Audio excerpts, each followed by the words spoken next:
Bullets and sheer chaos under the Wadani Shed, a popular watering hole and gambling den on St. Vincent Street, has left one person dead and three others, including the alleged gunman, injured. A routine evening at this establishment in Dangriga often sees any number of people gathered under the thatched palapa, socializing and making merry. Saturday was no different. Among a group of patrons at the bar was Gerald Shiny Tillett. The reputed George Street boss was seated next to two others around this makeshift wooden table. An eyewitness who asked to remain anonymous recounts what happened next.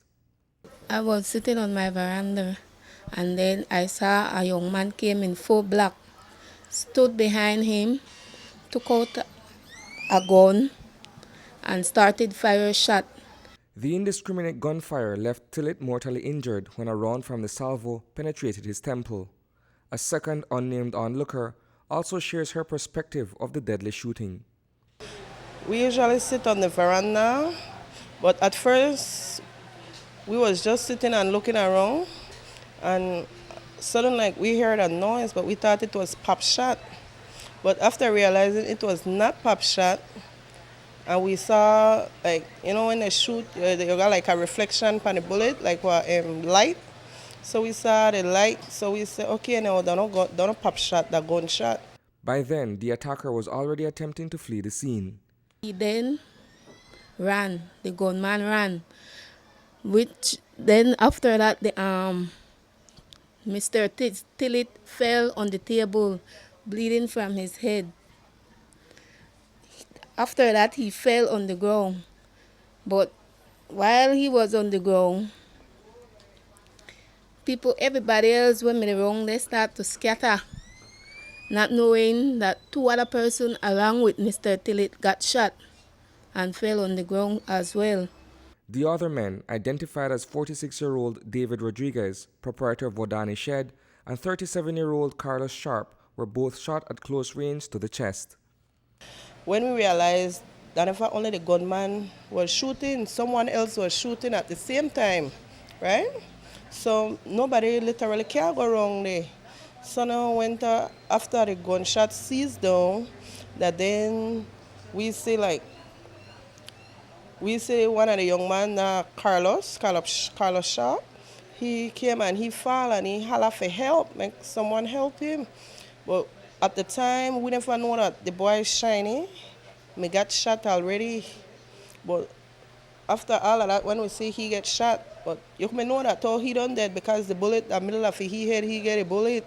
Acting Deputy Commander of the Dangriga Police Station, Assistant Superintendent Mark Stevens, confirmed that the alleged assailant, identified as Nicolas Suazo, had also been injured during the incident. Another person had indeed produced a licensed firearm and shot Suazo in the back. We were questioning Suazo as to how he sustained his injuries. And the story he gave us, wasn't, it was far from what we were getting. But nonetheless, we have since had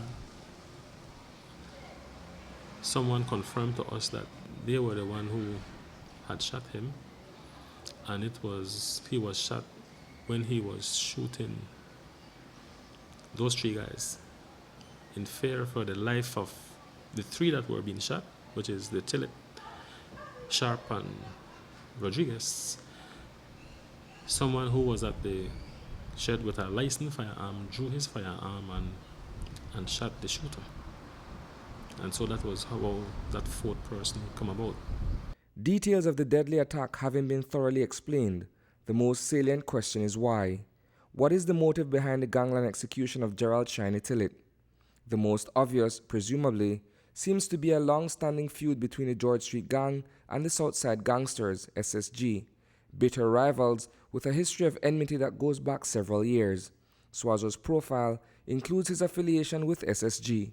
He's originally from Dangriga Town, but we believe we are getting information that he had migrated to Belize, has been living in Belize for some years, and have some association with one of the Southside Gang. But he has been frequenting back and forth between Dangriga and Belize today, because we have had run-ins with him here in Dangriga as well. On August 26, 2015, Swazo walked free after being on remand for the senseless murder of Mennonite businessman Gwendolyn Reimer, who was shot and killed in 2011 during a robbery at his place of business on the Philip Golson Highway.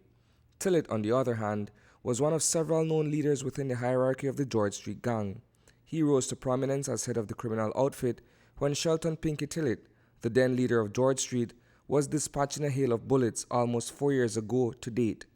Shiny, however, seemingly maintained a low profile as boss of one of Belize's most notorious street gangs. Reporting for News 5, I am Isani Cayetano.